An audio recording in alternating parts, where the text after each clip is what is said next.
I'm Professor Parker. I know many of you, some of you I do not, but I'm thrilled to have you here at the Dr. Carl Calendar Visiting Writers Series reading, first one of the spring season. Maybe it is during winter, when everything is kind of cold and bare, the green is all gone, we're stuck shivering in our houses wondering what spring feels like. Maybe that is the time when we need our poets the most.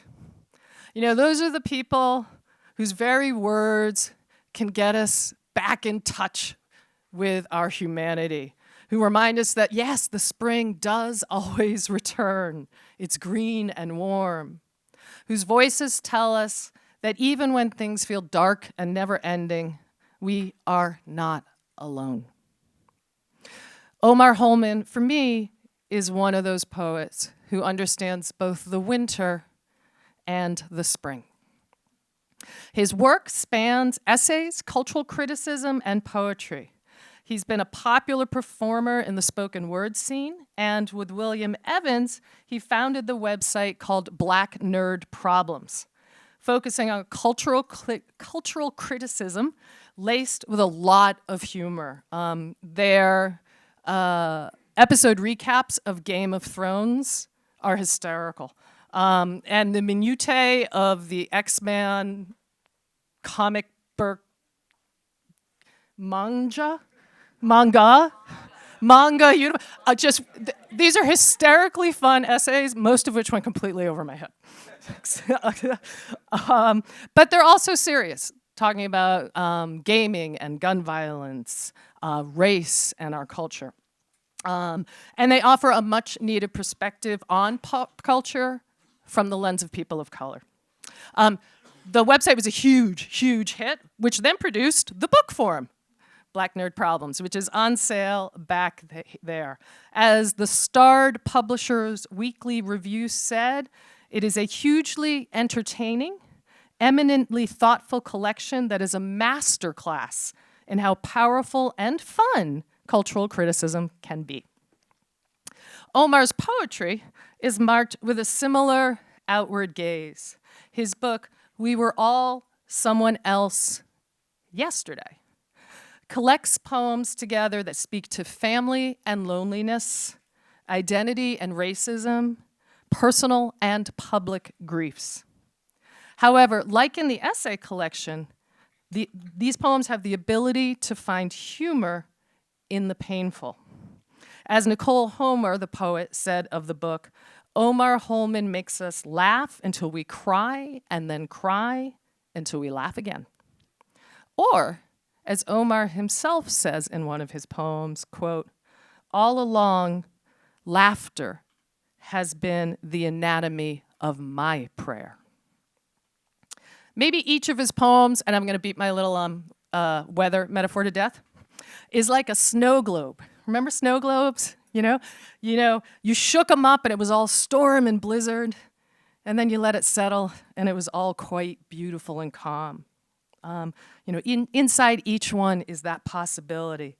And altogether, his work explores the complexities of our lives and of surviving our griefs. And we are really thankful, Omar, to have you here today. So, Omar Holman. All right, cool. Hey, what's going on? Yeah. Act like I just came up. What's up? Oh, man. What I'm not telling you is that that little bend down got me like, oh, my knees hurt now. Jesus. This is 41. But thank you guys for being here. I'm glad you're here, especially Chad Anderson. Yeah, that's it. That's it. Oh, man. Emotions. All right, cool. Let's go with this. I got to get better at my banter. I was at a place, I was doing poems, then I realized, two curses in, I couldn't curse. And I was like, oh, damn. And it was it wasn't a bad performance, but like, when you're like stumbling a little bit and it's like, because I just kept thinking like, oh my God, I saw the email. I'm reading poems and I'm like, and then she said to me, and the words of all things we said and back to each other. And in my head, I'm like, oh man, oh God, I saw the email that I couldn't curse. What's wrong with me? But I believe I can curse here, but I'm not going to. No, I won't. I'm going to. But yeah, all right. I did all that just to find my first poem. Whatever, this is my process. Welcome to show. All right. Well, I'm going to show you some. I'm going to do some poems from the book, and then I'll do some new poems that I'm working on as well. So hopefully it's a good narrative and story that I'm taking you along. All right, let's jump into it. So this one is called I'll Admit It. I kind of jumped the gun on that one. In track and field, there is a rule regarding all sprint races that if the athlete moves within zero point 0.1 seconds after the gun has fired, the athlete has false started. Got that from Wikipedia. I am 8 years old. Dad is walking me to a friend's house. I tell him, I don't need you to do this for me. Looking back, it must be hurtful to hear such a verbal confirmation that I'm more my mother's son. Dad asks, if someone came after you, what would you do? I'd run. He then points to the park, 2 blocks away. If you can beat me to that tree in the middle of the park, then you're old enough to walk by yourself. I accept the challenge. I mean, I almost tagged Patrick and tagged last week, and he's the fastest kid in school. I got this. Dad said go, and no lies, you've been proud of me, y'all. I was fucking gone. I'm up the first block already. Ain't even gonna look back. I know I'm good. It isn't until I get to the second block that I hear a something in the distance. It sounds like thunder, but there's no clouds. I realize it's not coming from above, but from behind me. I turn around, see my father, and feel the fear of God being put in me, realizing this is the first time I've ever seen this man run before. His form was 1936, Jesse Owens, Summer Olympics perfect. Mind you, at 8 years old, I have no idea who Jesse Owens is, but I somehow now know, having seen this man, Barry Allen towards me. I don't know why, but I'm thinking, I still got a chance. I can see the tree. I have to be at least halfway. As soon as I turn my head forward again, I feel the ground shake. I look to my left. Dad was already beside me. He ain't even breathing heavy. You'd think the worst part of this story is that my father doesn't even acknowledge me as he passes me by. But it isn't. The worst part is that all I see now is him in front of me in a hot salmon pink colored button up, blowing in the wind, beige shorts, high socks, and flip-flops. This man smoked me in flip-flops. When I finally make it to the tree, he doesn't smile or say anything, just walks beside me as if nothing happened.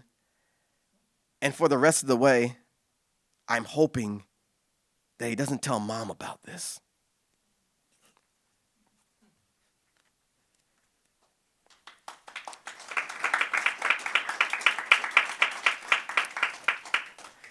He never gave me a rematch either. I was after my mom's funeral, and he was dropping me off at my friend's place that I was staying with.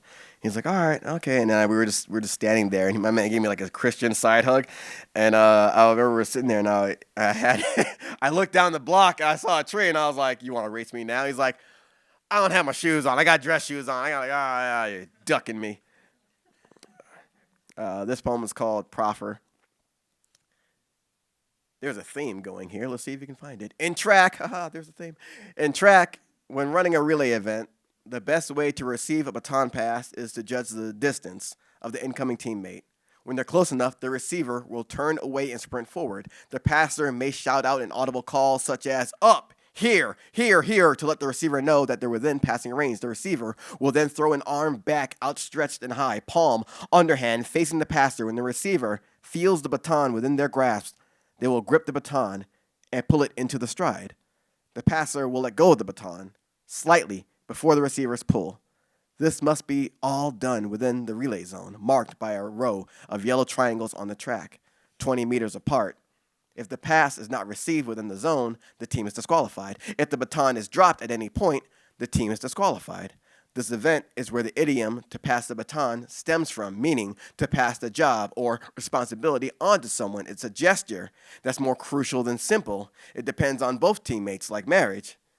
My sister told me of a time when she saw my father, who was then her stepfather, and Mom, who was our mother, exchanging pet names with one another in the kitchen. Fondness, grandfather clocking between the two, back and forth. I only know time from when their pendulum stopped, and all I ever saw was them exchanging distance. When I was in track and field, I did the 4x400 meter relay. I always ran final position of the relay team, the anchor leg. The anchor leg is responsible for either making up lost ground on the race leader or preserving the lead. I never had to make up for lost ground. A few weeks after the funeral, my father calls, asks if I've enrolled in something about a 401k, already knowing I haven't. He's frustrated, but I think not really at me, so I ask, why are you so adamant about this? What's going on? Because I want to go to sleep, and your mother won't let me. She keeps coming in my dreams, telling me to make sure you're all right. I just want to get some sleep. I give the old man some clarity by reminding him that he and Mom hated talking to each other. I assure him it's just in his head. Dad says we'd still call each other back and forth. Each time we did, we talked about you. When we hang up, I do what my father asks of me. Then imagine Mom visiting Dad that night for the last time, back in that same kitchen, walking 20 meters towards him, casually passing the baton while saying, "Here, your turn."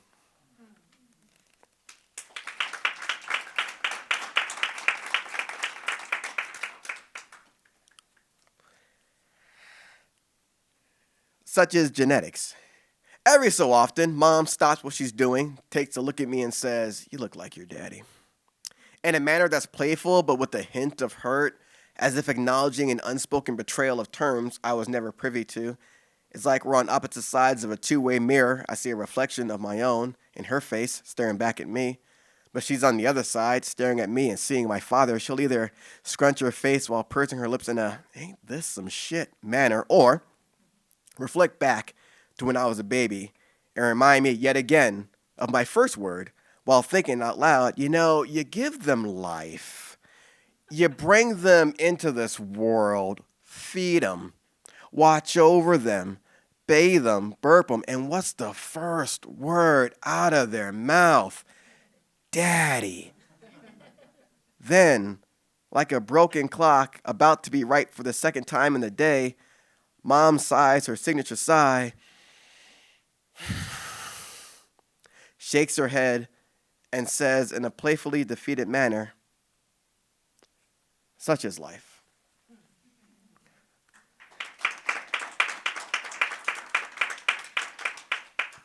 It's funny because I thought my first word was duck. Evidently, it was not.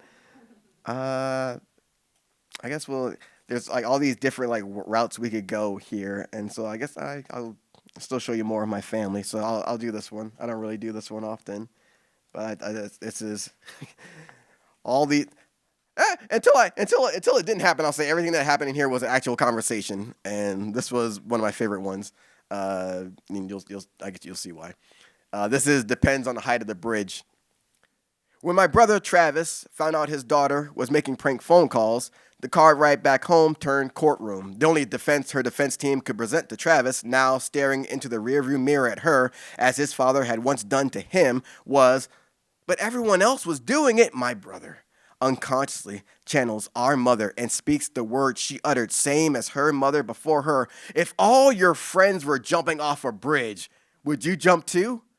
I turn to my left and look at Travis. This is the first time I've seen him play disciplinarian. The same man that I once saw eat cereal with orange juice just 'cause has ascended into fatherhood, has become a responsible adult. I know I should say something responsible as well, but what came out from me was, if all my friends are jumping off a bridge, I definitely jump. And on cue, Travis turns to me and says, "Oh yeah, me too. What other people think about me is very important." That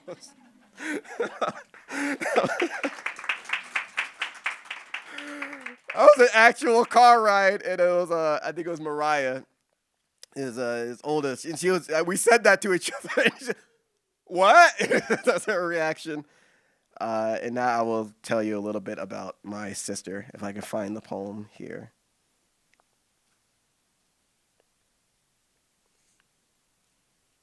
Yes, yeah.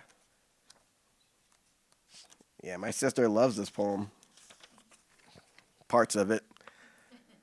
Upside down pineapple cake. Casey, ever the elder sister, played matriarch on my 15th birthday when our mother was in the hospital. She rose to the occasion and tried to make a different kind of birthday cake, an upside down pineapple cake. When the yeast didn't follow her lead, I assured her it doesn't matter. I'll eat whatever you make.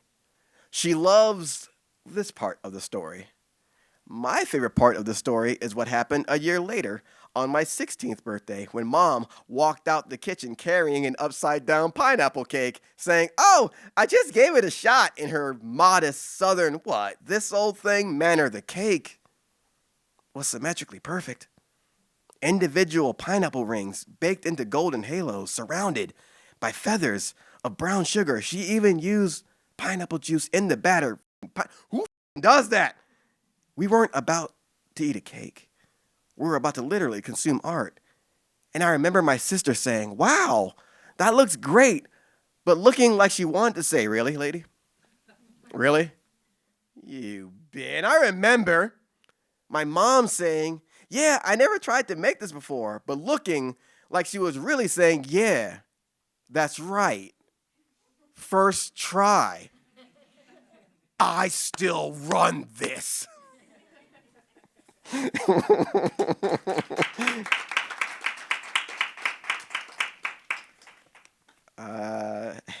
we'll go into this one. Yeah, my sister loves part of that story. And then my partners that I was usually they would make an upside down pineapple cake, and my sister was like, "Oh, you gotta be fucking kidding me!" I'm like, "Yeah, it's like you started this tradition. Nah, fuck that, it's mine." I was like, "Oh, like a lady had to die so I can get this shit." I'm like, "Okay, I didn't know it was that serious." So, all right. This is the blackest night of my life.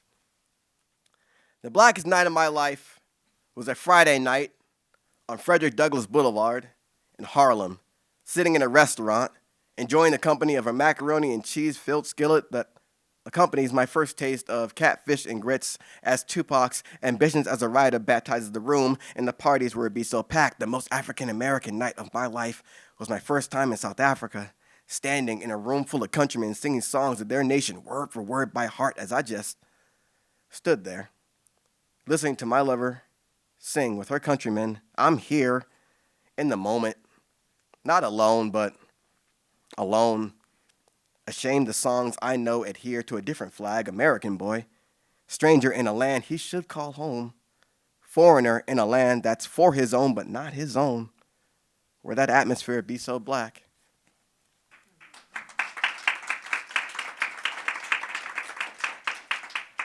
Yeah, I was in South Africa. Now it was a weird, not a weird feeling, but it was like, oh man, it's such a beautiful feeling. But like it's that feeling of like being you're surrounded, but like also alone. Like, damn, I wish the song was fire. I was like, I wish I knew the words to this. And there were so many songs I knew the words to too. I'm like, I don't have this back home.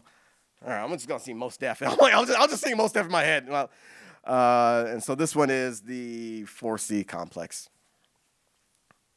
The hedgehog's dilemma is a metaphor about the challenges of human intimacy. It describes a situation in which a group of hedgehogs seek to move close to one another to share heat during cold weather. They must remain apart, however, as they cannot avoid hurting one another with their sharp spines. Though they all share the intention of a close reciprocal relationship, this may not occur for reasons they cannot avoid.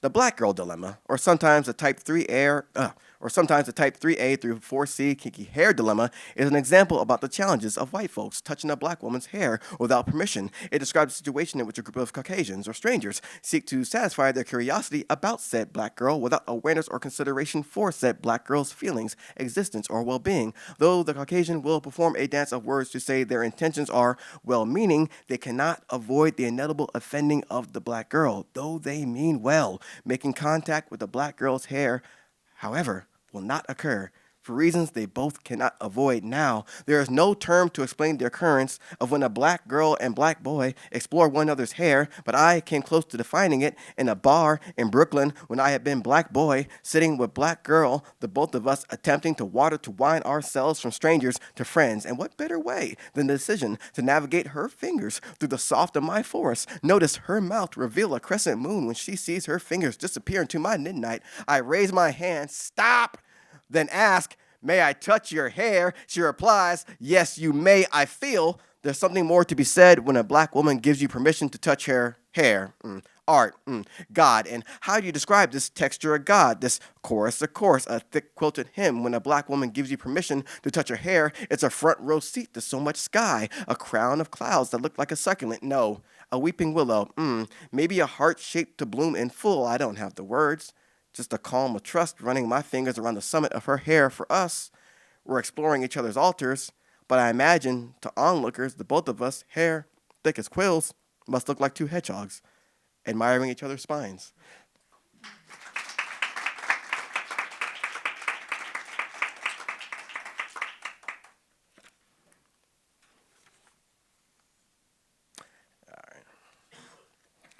We've been talking a lot about humor and the use of humor. So this one was, it's funny, it's almost like a time capsule looking back at these things, these poems. This is gallows humor. All the honors go to the tragedy for chewing up the scene, while the comedian, who has to be much more subtle to be funny, is just loudly criticized when he doesn't come through. Edmund Gwenn. Funny thing about death. Just before his own, Edmund Gwenn said, dying is easy. Comedy is hard. Funny thing about dying. Hours before my mother became past tense, she said, when I go, don't bring me back. And I replied, given the weight of the current situation, that's probably the most gangster shit you ever said to me. Funny thing about her last words, she made a joke right before saying them. And I wasn't there to hear it. The illusion of better. It's early spring when my sister came home a week early from Singapore to surprise my mom with her 8-month-old grandson. This will be my mom's first time seeing him. When Kesey arrives, Mom is still at the mall. I call her and ask when she'll be back. There's an errand I have to run. Mom says she's coming back now. Even after I assure her there's no rush, take your time, I know her. If I'm saying there's something I have to do, she'll hurry up because she doesn't ever want to be a bother. Hence why I called. I look out the window, waiting for a car to pull up. Kesey and her husband, but Noah on the couch, with pillows keeping him in place in the living room, so he'll be the first thing Mom sees. I go downstairs and open the door. Mom apologizes for taking so long. She didn't. I say no problem and gesture for her to go ahead of me up the stairs. Ask if she found what she was looking for. I keep her talking. As she gets to the top of the stairs, she looks at the couch and shouts a weird mom noise surprise that I can't really translate, honestly. Sounds like a cross between and I guess. Mom moves to pick up her grandson. Her back is toward me as she looked around. I'm guessing for her daughter and son-in-law. When she turns to me, she's crying, what I assume are tears of joy, until she asks me, is this real? I know now that they aren't tears of confusion. Our mother has a chemical imbalance. We call it that because if we call it what it is, she'll get defensive. Every so often, she'll grow tired of taking her medicine, having to take these pills that make you, you, but a slightly different version of you, a version that's just a bit slower, always a bit more tired. The cost of keeping both feet in reality, how cruel a thing to not know when you can trust your own self. I can't blame her for wanting to get off medication, but I do, because we both know how this ends if she does. The voice is coming back, along with hospital forms, gowns, visits, and having to tell her you can't come home yet. You have to stay here a little longer. Thankfully, this is not that. I made sure Mom was in front of me going up the stairs in case she fell back from shock. I'll be there to catch her physically. Instead, I catch her reality and assure her, yes, this is real. You're holding your grandson.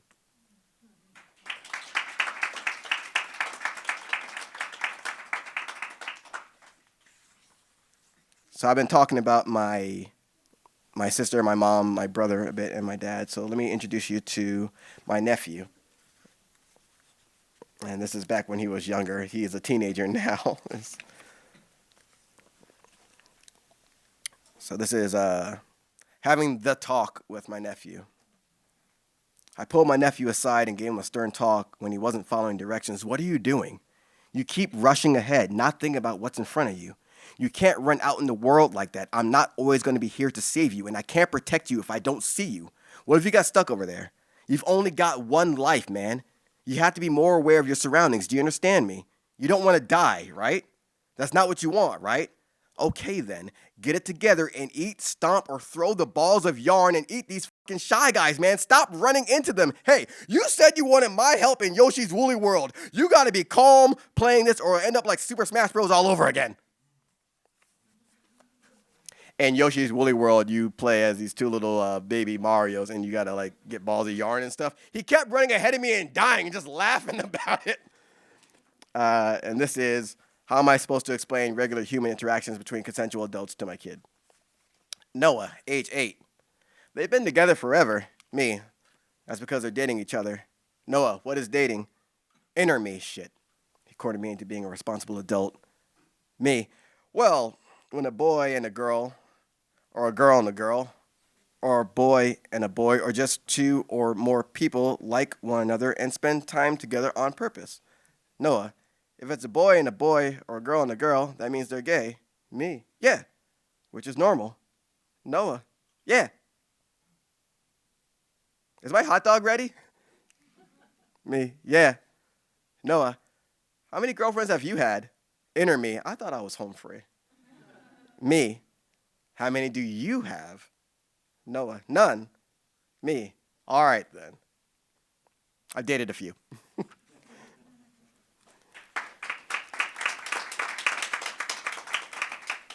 And let me see if this is. Well, yeah, we can do that. We can do that. So let's do the things as I make sure that we can do that so that the things can be. Oh, yeah, let's do this one. All right. All right. Oh. For those who need both hands to lift Mjolnir. If you don't know Mjolnir, that is the hammer that Thor rocks in Norse mythology. My father's basement is a graveyard to everything I was. I'll say it plainly. Everything in Dad's basement is filled with my share of Mom's memories. I can't decide if all the artifacts make up a treasure chest or a mausoleum. Regardless, Tasha and I archaeology through the pieces that made up my whole before they became parts of a whole. I'll say it plainly. I kept holding on to all these pieces of Mom.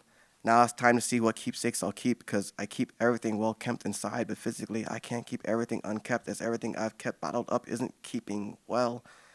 The irony is lost on me that I'm dishing this out of me as I'm unboxing dishes until I spot a jewel at the bottom of the box, this forgotten relic of my mother thawed out of time, her cast iron skillet. Tasha is Australian Indian, meaning our culture gap is 2 oceans thick. I explain how a cast iron skillet is a staple of every black household. Sometimes you don't even know how there's one in the house. It just appears one day and you accept it. Instantly, I remember Mom cooking, lifting the skillet from the stove with one hand while I need 2 just to hold it. Wonder if my negligence made it heavier, as the rust has spread thick as the cancer that took his previous chef's life. But Tasha believes the relic still salvageable. When we get home, she turns my sister's kitchen counter into an operating table. Lady Macbeth, the spot of corrosion with steel wool before baptizing the skillet in the sink. Every time she pulls it up from the water, she inspects it, as if looking for a pulse of a memory, while my sister and I watch from the doorway, both too afraid of what this resurrection may unbox from us. But Tasha can't let dead things lie. For 2 nights in a row, she oils the pan and heats it in the oven. On the 3rd night, she calls me into the kitchen saying, "It's done." She hands the skillet over while smiling before telling me, "I hope you know this is mine now." And I'm about to argue that this iron is my birthright, but I don't, because I see how many hands she needs to lift it.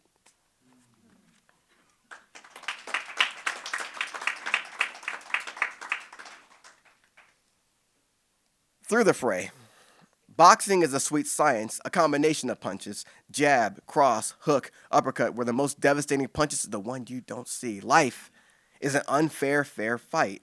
A combination of feelings, joy, love, anger, sadness, where the most dangerous hit is the one you saw coming. Regret is a war within yourself. A combination of words, let's separate. I don't want to do this anymore. I'm not the one who gave up. You are.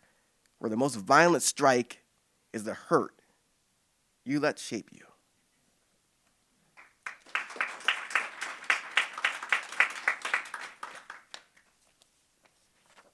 This is Stevie Nicks and Teacher Moses share a speaker. And here I am, still haunting the hurt, still frequenting the memory. The word haunt has two meanings. The verb, where ghosts manifest themselves regularly to a specified place. The noun of a place frequented by a specific person or group of people. Stevie Nicks once sang about how you'll never get away from the sound of the woman that loves you.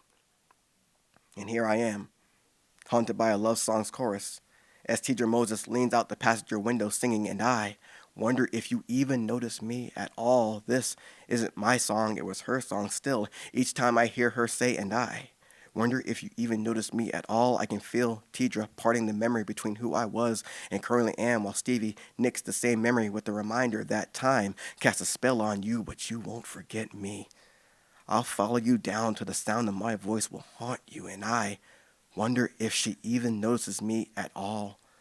Still frequenting the memory, still haunting the hurt.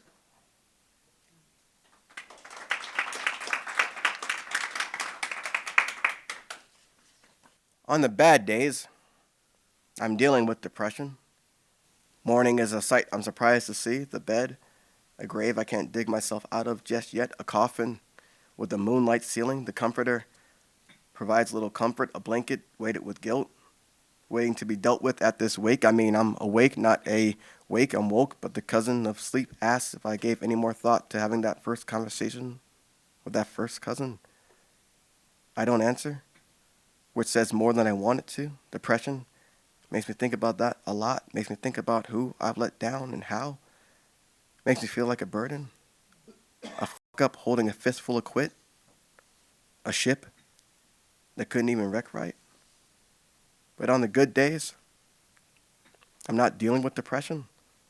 Depression's dealing with me, knows me as the monster under their bed, drinking the last of their oat milk and leaving the empty carton in the fridge because them, the ghost in their Excel spreadsheets, fucking up the numbers at their job during the big Q4 presentation that they hope would help make them partner. I'm depression's worst nightmare, a reoccurring dream about a painted man riding in on a night-colored mare. A restraining order don't mean to me. I stalk depression, see them outside, just living their life until they look across the street and see me. Just as we lock eyes, a bus passes by. Once it's gone, so am I. Now depression having second thoughts about walking through the NXT parking lot because they know if I catch them alone, I'm spoiling the ending to whatever show they're watching, book they're reading, or game they're playing. If I catch them with their friends, I'm keeping the same energy. I don't care who they got with them. Anxiety sees me and has a panic attack. Misery loves company but hates when I show up saying, oh, this guy. And sadness, well, sadness just doesn't like my vibe or the fact that I bring community with me, and we all been waiting to run into them. So now this is gang shit. No, scratch that. It's a WrestleMania match, and I've got the ankle lock locked in on depression.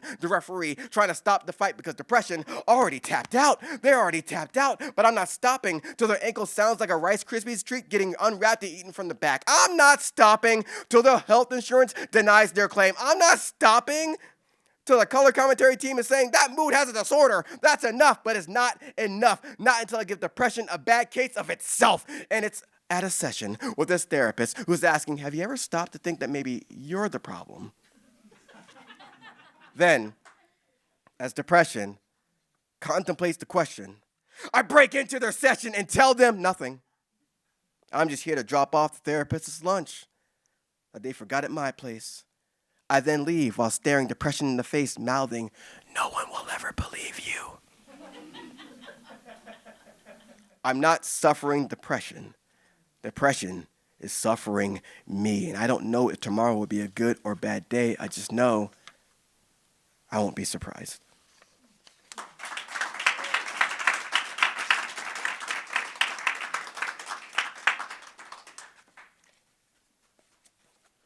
It's always fun when people realize, oh, this takes a turn. Oh, this takes another turn. Oh, okay. Oh, we're just taking a bunch of turns here. Take the compliment. After I downplay praise from my older sister, she says, you know what your problem is? For those of you without an older sibling, this question is always rhetorical because they're going to let you know. You don't know how to take a compliment. She sounds exactly like that. That's her voice. This is being recorded? Yeah, this is exactly what you sound like, Casey. I'm going to say, you don't know how to take a compliment. That's actually what she sounds like. She's right. I don't. A compliment feels awkward when I hold it. The weight of it feels off. I'm not sure how to wear it. Always feels like a suit better tailored to fit someone else. A gift I want to give back, but people tell you just take the compliment. I think the taking is the problem. Feels like I'm taking something that doesn't belong to me, which means this is now suddenly turned into strong arm robbery and everybody can be cool, then no one will get hurt. Just put your compliments in the bag for me and I'll be on my way. Ooh, that's a nice "you're so handsome" you got there in the bag. Hey. I know you saw me holding that door for you. Don't act like you don't know what's up. Run that, "you're so kind." I don't give a damn if your mama gave you that chain. If you don't put that "have you been working out" in my hand, we're gonna have a problem. And trust me, you don't wanna see my solution. Yeah, that's what the I thought. God, yeah. Let's do that line over again. Yeah, that's what the I thought. What you got on your wrist, miss? He's so well spoken. You can keep that. No, it's fine, man. I insist. No, I don't want it. See? Now I can take a joke. A joke is more palatable. It's always in season. A joke is much easier to take and give. Laughter feels earned. A compliment feels like the person receiving it should be deserving of it.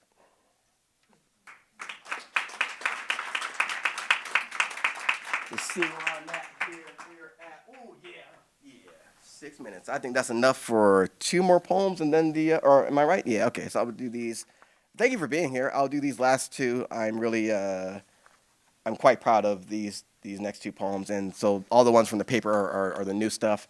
All the ones from here, from the book.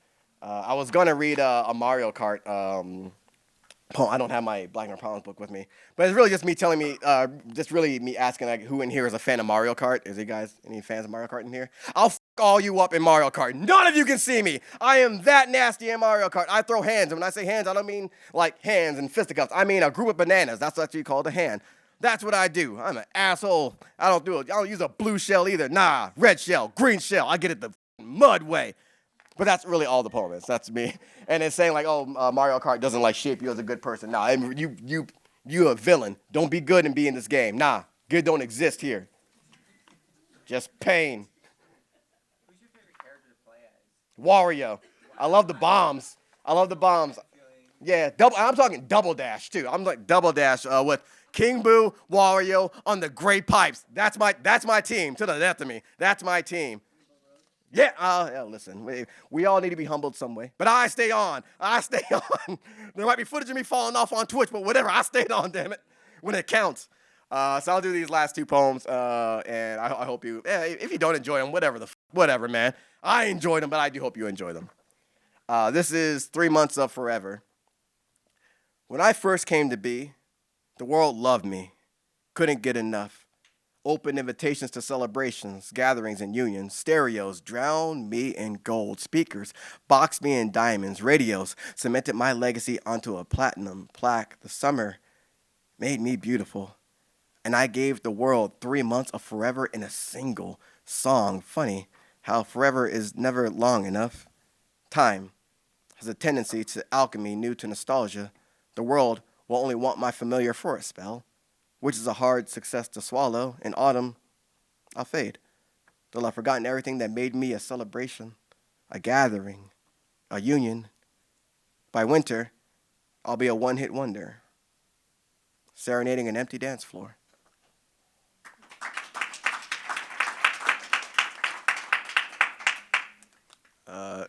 Funny exercise. Jai Poetic, who was the teacher I'm doing my MFA program with, he was like, "Yo, that a one-hit wonder serenading an empty dance floor." That was a line in that other poem about like beating up depression.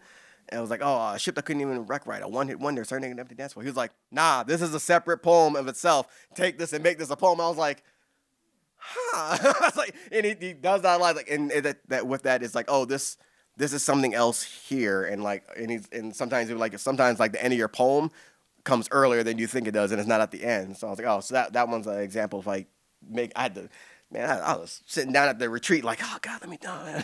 But I'm glad to be able to make that, and also gave me room to make this next piece that I'm gonna read to you, and I think it's my favorite thing that I've ever written. Which would be really funny if you guys are like, oh, that shit was trash. Go back to talking about Mario Kart, man. This was not it. This is an open letter to country music singer John Denver. My mom's been gone 14 years now. Memory can be a fickle deity with what it allows us to remember and makes us forget. However, what I'll never forget are the days when I first started performing poetry, her pride in me as I started to find my voice, and how her only critique was, why don't you write about trees like John Denver?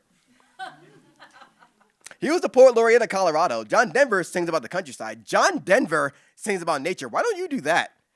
Every time she heard me cite a line, it was fine, but it ain't that John Denver would spit then. One day, a commercial comes on, highlighting country singers, and there you are. My mom gets so excited, pointing at you on the TV, and I took a good look at you and said, lady, are you kidding me? This dude, this lanky white dude with the bowl cut, long sleeve floral shirt, corduroy pants, and serial killer glasses with the acoustic guitar. That's your guy. That's your man's. That's your man, John Denver. If you don't get this shit up out of my face, I remember mom trying to plead her case, but I wasn't having it. Now, 14 years later, I'm thinking about her, and on a whim, I decided to hear her out. So I looked you up online, John. I'm opening Spotify thinking, let me see what my mom was hyping this man up for. Let me see what bars John Denver got. Let me see what this man about. I took a look at your discography, and the very first song I saw made me say out loud, hold up.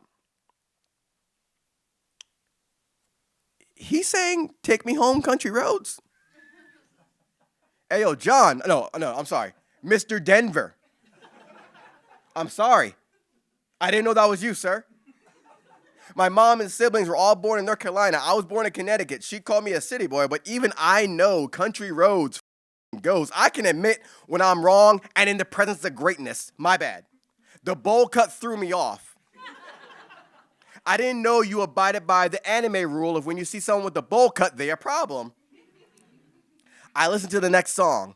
I'm leaving on a jet plane. I never heard this song before, but I'm able to sing along word for word as soon as you say, kiss me and smile for me. Tell me that you'll wait for me. Hold me like you know I'll never go. And I know these bars because my favorite rapper, Yasin Bey, sang them back when he was still most deaf and added to the verse saying, I'm a traveling man, moving through place and space and time. Got a lot of things I got to do, but inshallah, I'm coming back to you. And it's funny realizing how in the moment, Mom comes back to show me that my favorite song from my favorite musician paid homage to one of her favorite musicians, you, way back in 1997.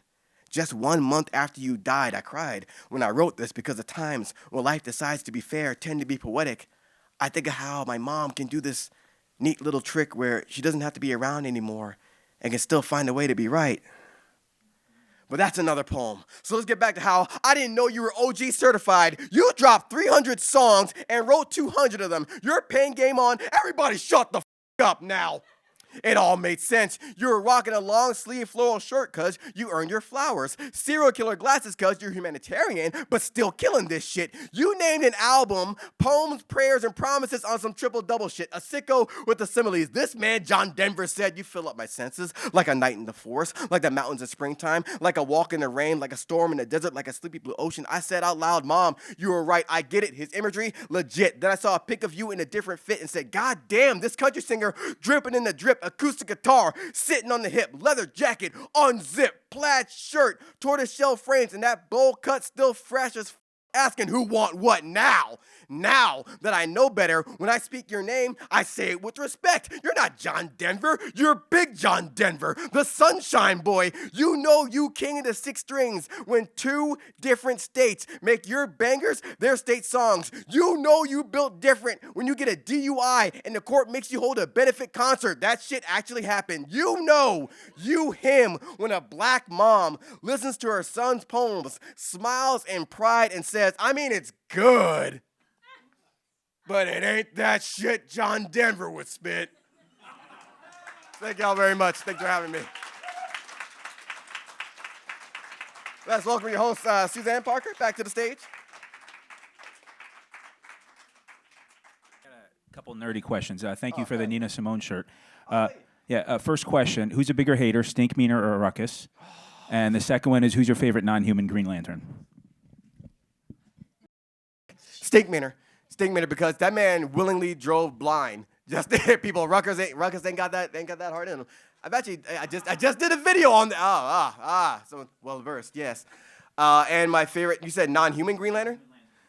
Raker Kargot, the Green Lantern of Apocalypse. My man was stuck. If you guys don't know, if you don't know, you're about to know today. Green Lantern of Apocalypse, where Apocalypse is where the fourth world, where Darkseid is the ruler of this world. And this dude was a Green Lantern in that sector. He led the charge of the Green Lanterns to fight Apocalypse. Apocalypse found out that his ring is weak against the color yellow because when Raker first stopped him, he broke his hand and the ring, and they discovered, they're weak against yellow. They painted themselves in yellow, slaughtered mad Green Lanterns. Raker was like, nah, I'm still sick with it. My man took a shovel and was about to kill Apocalypse, but then the Guardians of the Universe stepped in like, oh, chill. And they made a pact and a treaty with Darkseid and Apocalypse. And then the one thing they wanted was Raker to stay there, and the Guardians left them, but one friend slipped him a Green Lantern ring, and so he was there like a ghost for all these years, and he debuted in like the 90s. Sorry, you gotta deal with the nerd shit. You gotta deal with the nerd shit. So that is one of my favorite non-human Green Lanterns. Yeah, no problem. Woo! I just want to say that John Denver poem, and I'm not kissing your ass or anything. That is seriously one of the best poems I've ever heard thank you. in my entire life. Because I'm like 20 years older than you, but you don't know, like when I went to college, nobody would ever admit that they listened to John Denver. But he was great. Yeah. He was really great, but you couldn't admit you wouldn't be cool. So I have to thank you for that. No problem. I'll even tell you how I was a young kid and she was telling me about like John Denver, like, oh, I really, and that's how the story, that's how it happened. I'm like, this is your guy. And then now I listen to him, I start crying every time. And like, ever since I wrote that, I listen to him and I'm crying. I hear him all over the place. But I went to a show in Kansas City, Missouri. And I was the only black dude there, and I'm performing, and so I had a line in the poem about when Ned Stark died, it was like spoilers. Ned Stark dies in Game of Thrones. Sorry, sorry if you haven't watched it. But I was like, when Ned Stark died, it was like when hip hop lost Biggie Smalls. And I know I'm in like a predominantly white town, so I'm like, or when Colorado lost John Denver, then the laughs came. So like that was a good divide. There were some laughs like, oh, they knew who Biggie was, or when Colorado lost John Denver. Oh, so like it was like a laugh for both folks. So that was like the beginning of like paying homage to him. And then later on writing that poem, it was earlier this year where I was like, let's do this. And I was like, oh shit, this shit. Oh, damn, this is the artist. This dude is man, yeah. Any song gets me every time. I'm like, oh god. I'm just going to Stop and Shop for vegetables and shit. And I'm just like, Well, thank you. What events or experiences did you have that helped strengthen your voice in your writing? Oh, shit. Does it have to be trauma related? I mean, up to you. So humor is a big. There was an online video of a dude saying this, and he was like, there's the right thing to say, and there's the funny thing to say, and so I think the events of actually being my mom's son was that's not outside of line. Like being my mom's son was my biggest honor. That comes only being my mom's son only comes second to the siblings she gave me. So I think that's the best thing. My mom could ever did for me, because when she's gone, I'm not alone. I have my sister and my brother.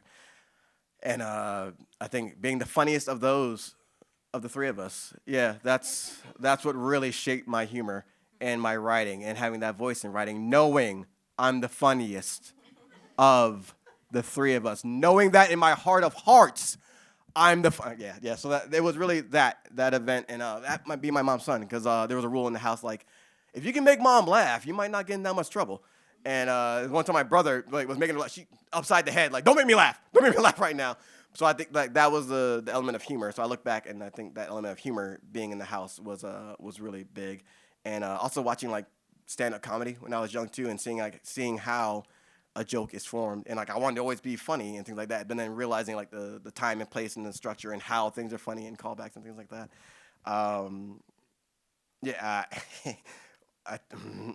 Whatever.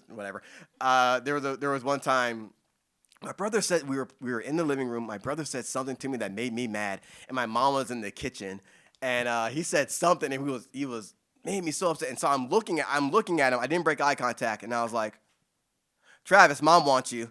And my mom comes out the kitchen, and my brother's confused. He's like, oh, why you say that? And mom comes out, she's like, I didn't want Travis. And I was like, told you I was the favorite. And my brother was just like, oh my God. Like, he was just like, it was pride in him, like, oh, and that's when I like, oh, I can actually be funny. So like, he was like, what the hell? Like, God, man. But also it was pride in his face, like, all right, let's get, so yeah, my family. And then also like having to admit when they are the funnier ones at times too. Cause I think our mom was just a litmus test. Cause then they would call and I'd hear them laughing, and my mom has her laugh would sound like it was crying sometimes. So I come out and be like, who the hell? Oh, it's my sister. She ain't that funny. And just knowing who she was talking to by the laugh. Oh, it's Travis. Okay. Oh, you're laughing that hard now. All right. So I think that it's a major, yeah. that's a major part of it. Yeah, I love the interplay between the sadness and tragedy with humor.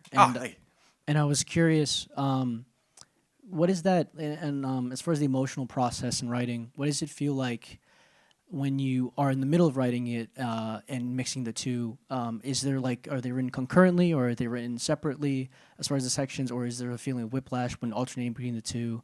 They are. I think they are congruent. I think they're congruent, and I try to be very careful of the things I'm talking about. I never want to be like revealing my mom has like a mental illness, right? And even when she's not here, I'm like I don't delve too into that, because like that's her story, and I'm not gonna be like, oh, like that's her story, but I am just the son that was one of her children that saw that. So it's always gonna be that from that perspective, and I never want to write something where someone. Or it's about an event or something that I'm going through. I'm always gonna do like maybe my perspective, but I also want to be fair and give the other perspective as well, because I never want to do something or write something where that other person is not there to defend themselves. So I think it's always I try to do it respectfully, even though it can be emotional and you can feel like I feel but feeling is different from like how it actually happens. So how things happen and the way it happened, I always try to be respectful of that. And if it's not just my experience, trying to be respectful in telling that as well, because again, I'm never gonna do something where someone can't defend them. You know what I mean? Like someone can defend themselves. You were a dick to me in 8th grade. Like, well, I had a bad day. I didn't have a toaster strudel that day. Like, but like, not an actual story. But I did love toaster strudels growing up. But yeah, just being conscious of that, because because it can be emotional and shit like that. But then like there's 3 sides to every story and everything like that. So if I'm telling one side, I'm gonna try to at least also not making yourself the hero. Or you can a victim if you're a victim, or a hero if you're here, but like not always being the hero. Sometimes you are the villain of this. It wasn't, oh, this thing happened to me. Nah, you had that shit coming, and being truthful in that. And there can be emotions of shame or guilt in that, but that's what the writing's for. Hopefully that came out right. So you kind of just answered my question. Yeah! I'll ask anyway. I was going to ask how you navigate writing about family, and maybe if you feel more of a responsibility to tell a story honestly, or to kind of maybe censor some things based on what other people want shared about themselves. Okay. Well, the next book I'm going to be dealing. I mean, you can kind of guess from like the second set of poems I'm going to be dealing with what I'm dealing with. But I think in terms of family and maybe family separation, loss, grief, I think first of all, the adage that stands time, you treat others how you want to be treated, and you are like, okay, I want to tell this thing, it's my truth. Then I would also, if you're on good terms with someone, I would ask. And if you're not on good terms with someone, then maybe it's like, okay, well, again, not going to beat someone up that can't defend themselves. So what of this experience that happened can I draw from to maybe, I won't tell that exact story, but I can shape it in a different way. I was actually going, man, let me tell you this depression I was going through. That doesn't matter. Like, we're here, we're talking this shit. I did not want to be here anymore. And so, but a way of talking about that, I didn't have the words to write it through poetry, but a way of talking about that, that was a huge, huge help for me, was writing an essay, and it was about, Samurai Jack, the 5th season, where he was going to commit seppuku because he felt he had let these children down, and also that the shame that had gotten to him, and so he was going to honorably take his own life, And but then he stopped that because of a friend, Aishi, who he befriended, and all Jack saw was the harm and damage he did in the world. But all she saw was the good and the people that thrived because of Jack's like interference. So I thought that was a good way of talking about this emotional thing that was killing me inside, and how to talk about that. But I talked about it and navigated it through through Samurai Jack. So it was a really really personal experience of it. But I got to channel that through a Samurai Jack episode, and no one's none the wiser. But like I know inside, like man, whoa, man, wow, that helps. So thank you, Samurai Jack, and Phil Lamar voicing Samurai Jack, because that shit helped so much to be able to do that. So that's one way, right? Like not talking about what I'm going through, but like just disguising it through the emotion of through something else, like a siphon filter. That was a video game, like a filter. There we go. Yeah, that's the word I'm looking for. That I hope I'm making sense. Does that make sense? Yeah. Yeah. No, I don't need a mic. I'm good. Okay. What emotion? Ah, damn it! All these emotions. No, go ahead. What emotion do you think is best for creativity? You were. That's a good answer. Good question. That's a good question. That's really good, because I think most folks would. I think the easiest thing would be to be drawing from like pain, right? People are gonna be drawing from pain, grief, loss, because you're gonna be getting this thing out of you.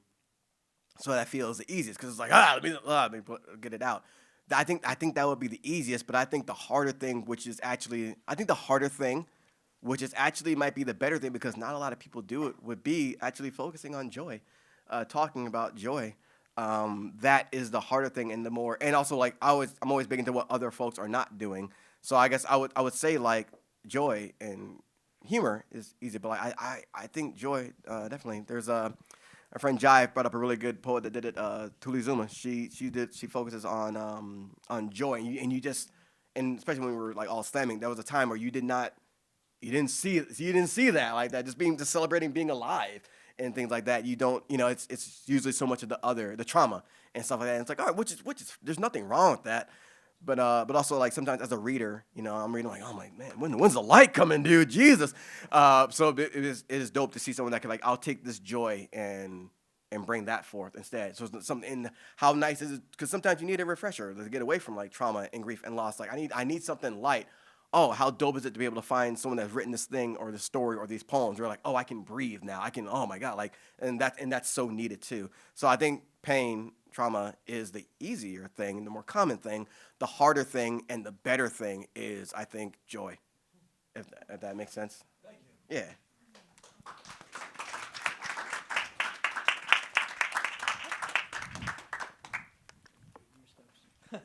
Getting my steps. Bam! Rapid fire, shooting from the hip. I just want to ask, like, when you're in the writing process, do you want like one line to emphasize your poem, or do you want the story to like emphasize? Woo! Great question. These are all great questions. Damn, that is a very good question. I think I think sometimes I will do. It depends on maybe the length of the poem. Sometimes if it's a short poem, I think I'll feel like I'm putting an emphasis here, and if the reader catches it, they do or they don't. If it's a longer poem, I think there are certain there might be multiple lines. I think I'm more prone to maybe multiple lines that'll do it. Especially if in reading that piece about like giving depression a bad case of itself, I make a noticeable switch where like, oh, I'm not suffering depression. Depression suffering me, like in the voice of depression is suffering me, like, oh, I know this. If you're listening, oh, there's a change is happening now. That line is the change, and like, oh, and then you see. I don't know if you're not hearing me say that, I don't know if that will. I hope it would translate on page like that. This is a line that turns everything, and this is the line that is the what's it called? Encompasses the entire poem. But also, I am not sure if you get to choose the line. I know you can have the intention of the line. I think I want this to be the one. But as I said with a Jive who showed me like, oh, this poem, this is a good line. This line does not belong in this poem. This line needs to end a poem, an entirely different poem. I don't know what that's gonna be. Have fun, but this is the end of that poem, that is very hard to write. I think even writing a beginning would be hard, but like to work words, I guess, in a sense. Or no, because if you're ending, well, I guess I work backwards sometimes like that. But yeah, hopefully that answered the question. Yeah. I don't think you get to decide what the line. Sometimes you don't get to decide what the line is that sticks. I have 2 questions. First, you mentioned you like stand-up comedy. Yeah. Is there a specific comedian that you think like has impacted your work the most? Oh, impacted my. Oh, I guess I'm going from when I was younger. But if I look at comedy now, man, there's so many great people. I'm going Ali Wong. I'm going Ali Wong because I wrote each time she did a special I think I did she has 4 specials. I think she has 4 or 3. She either has 4 or 3. I think 4. And I say that because I saw it was a gift, or I got to see that 4th one. And I don't think I wrote it real. I'm like this gold. But Ali Wong stands in Ali Wong because I am convinced if like she could have been in the era of like Def Comedy Jam and like the Kings of Comedy because it's so gritty. It's so great. I'm like that's I'm rocking. Yeah. That's my number 1 with the bullet, Ali Wong. And how did you develop the voice that you use when you like read or perform? Because I feel like it's so unique. Oh, I don't. By trying not to make it sound like everyone else, because in here I can take my so like in slam, you guys know what slam is, right? Where you're like, you got 3 minutes to spill your heart out and whatnot, and hopefully you're not just doing the same poems over and over. In that. It can have a very a cadence of I'm speaking to you, telling you about this emotion, and you hear that always annoyed me that breathing in. So I was like, all right, what does it sound like if I can kind of like mask that without that's in sucking sound, or not talking like this cadence and putting on the voice as if I'm really deep. Like, no, this is just how I talk. If anything, what taught me was I have to slow down. Because I talk really fast when I'm excited. So slowing down is what got me that voice. And then being older now, because I'm 41 if I haven't said it before. But being older now, I'm like playing with like, okay, well, let's see if I emphasize this word. Because I'm never just reading the thing. Like, what happens if I emphasize this word this time or this word this time? Like, okay, oh yeah, this works. And so hitting the words on different emphasis, and that naturally shapes, for me, it naturally shapes not only the poem, my own voice, but like the poem of the voice, the poem's voice as well, because each poem is going to sound different and have its own personality, hopefully. A bit of a nerd question. Oh, hell yeah, let's go. But also comic critique, I guess. Let's go. How much do you think like outward displays of aggression and how they can be represented between white and black characters like affects stories and how characters are? Because I was thinking like Black Panther versus Namor. Namor is allowed to be very aggressive. Yes. In so many different ways that I don't think Black Panther ever could editorially. Yes. That was an amazing. It always depends on the writer and something that that's an amazing. Oh, you know, let's chop this shit up.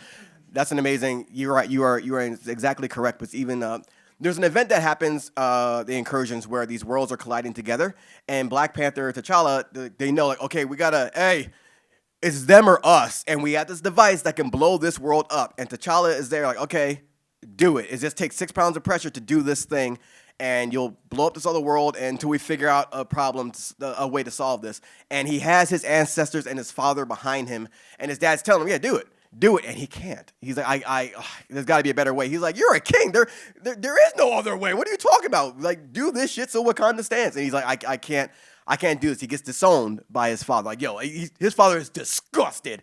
Namor comes by, picks up the device, does it. It's like 6 pounds of pressure. It was that easy. And then we see T'Challa attack Namor for that, because like making this decision for me. If it's not.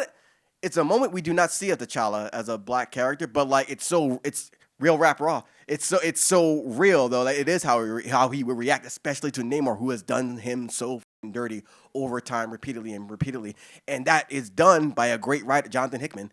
Writing that, you need the right writer to write that, and it wasn't really written in terms of race, but it kind of, you get to analyze it that way because he's just written as a human. And you can look at it through all these different lenses because it wasn't pandering. It wasn't. I'm writing for this specific racial effect. No.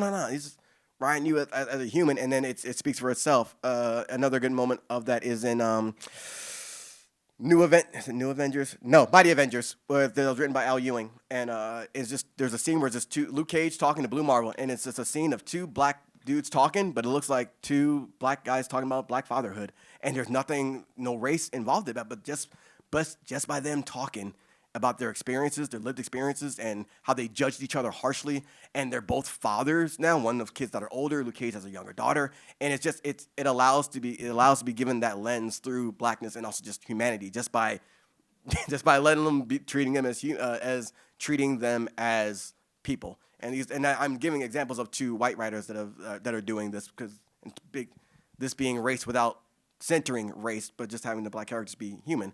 But obviously, it's always better if you're going to talk about race. It might be better to either have someone consulting on that because we've seen it go entirely left. Talking about Kitty Pryde and the X-Men in the 80s. Hopefully, does that. Oh, hell yeah. Thank you for having me. I'm gonna do stuff to the camera. The camera's on. Yeah.